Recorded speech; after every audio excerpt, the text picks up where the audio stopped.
Imagine a place that tells a story spanning centuries, where culture and nature intertwine to create something truly extraordinary. That's the beauty of UNESCO World Heritage Sites.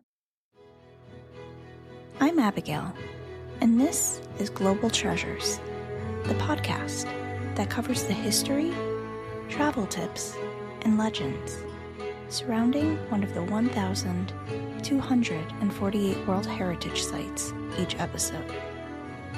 These places have been identified as having universal cultural or natural significance that is so exceptional that it transcends national boundaries and is of importance to present and future generations. Welcome to Season 3, where we'll explore the 27 sites that UNESCO added in 1980 together. Thank you as always for listening to the podcast. I appreciate all of your support, and you can continue to support the podcast by subscribing at Apple Podcasts, Spotify, Podbean, or your favorite platform. You can also follow us on TikTok and Facebook. You can check out my blog on globaltreasurestravel.com for even more travel tips and to hear about my latest adventures. All of these links will be included in the show notes.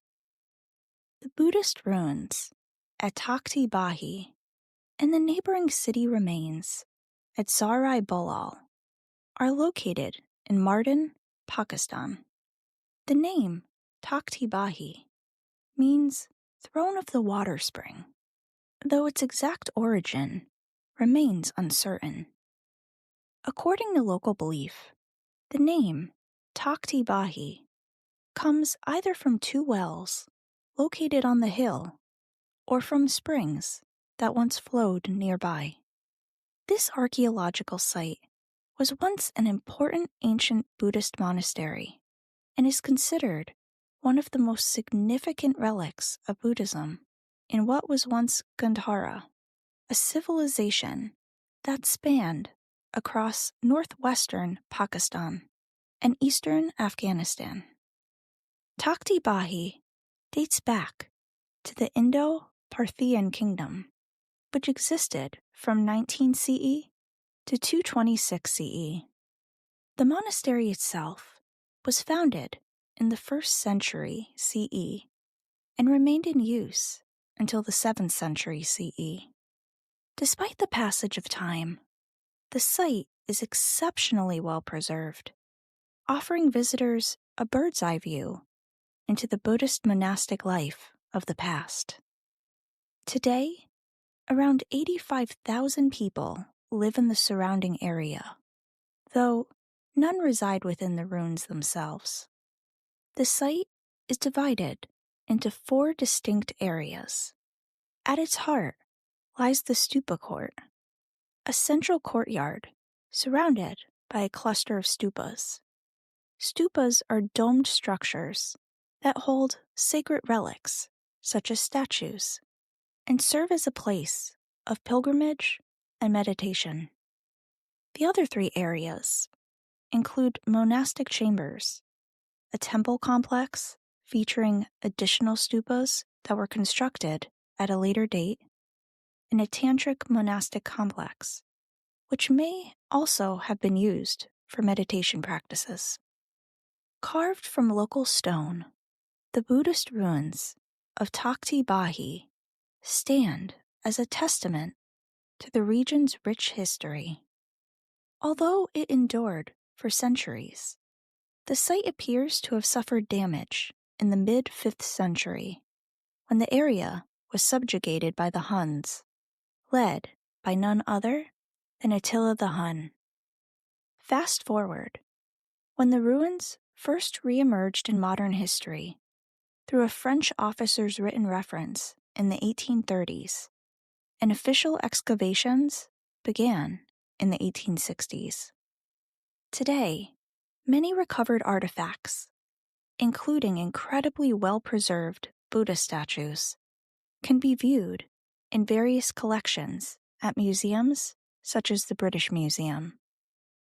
Then, just over 3 miles away, lies the neighboring site of Zarai Bolal.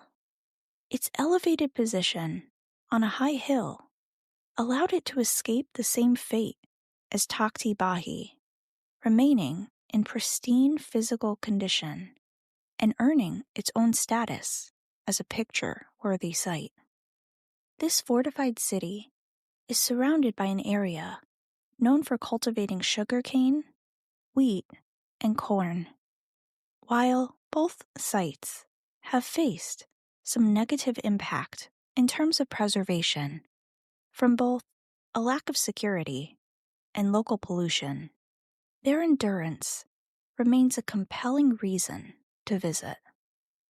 Now that we've covered a bit of the history and what you can expect to see, I'll dive into some travel tips for those who want to visit, and I'll be sure to include some links in the show notes to help make planning your trip easier. Let's start by talking about what to pack. If you plan on visiting during the summer, know that July can get up to over 100 degrees Fahrenheit, so pack some breezy, modest clothing. Also, bring a scarf in case you plan on entering mosques or other religious sites. August can get quite a bit of rain, so definitely bring an umbrella. If you're coming in from another country, you'll want to fly into Baka Khan International Airport or Islamabad. Islamabad is a larger airport, but a longer drive. From either airport, you can get a taxi or hire a car. The ride-sharing apps many of us use in North America and Europe aren't available in Pakistan. Once you're there, you'll find that the official languages are Urdu and English, but it's very common to hear Punjabi spoken as well. A translation app is always a helpful tool to have on your phone, just in case. While it's not a requirement to be part of a sanctioned tour to enter the country, I highly recommend booking one, and there are many options for UNESCO World Heritage Site specific tours. Also, keep in mind that a tour group led by a guide or even a local you hire as a guide just for the day is essential for getting into the site itself. You can't just buy tickets online in advance.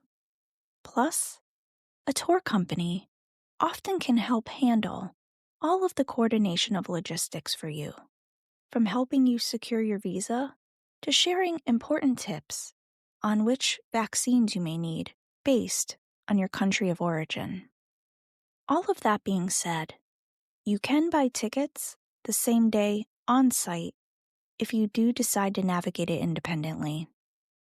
This site gets around 10 to 13,000 visitors annually. So while that is a significant number, given how remote this site is, you still won't be fighting large crowds and huge lines to get in. Many use Push-Shower as their home base, since it is a larger city and has many hotel and restaurant options. Islamabad, being the capital, is also a popular choice, but it is over 2 hours from Takht-i-Bahi. Some of the stone sculptures and other artifacts from this site are at Lahore and Peshawar museums if you want to learn more. Now, of course, we have to end by talking about the food. The national dish of Pakistan is nuhari, a slow-cooked, spiced meat stew. It is typically made with lamb or beef shank and served with an oven-baked flatbread like naan. It's so important to take the time to appreciate traditional foods and different ways of cooking, especially when we travel. This is one of many ways that a culture shows a sense of pride in their history and feel connected to their roots. So whether you explore the entire country or come to Pakistan specifically to visit this remarkable site, the Buddhist ruins of Takht-i-Bahi and neighboring city remains at Zarai-Bulal live on, continuing to showcase the unique architecture, spiritual beliefs, and practices of the time.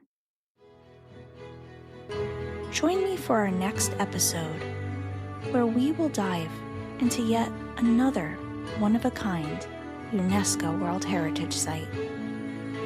Until then, keep exploring, keep wondering, and keep treasuring the remarkable diversity of our world's heritage.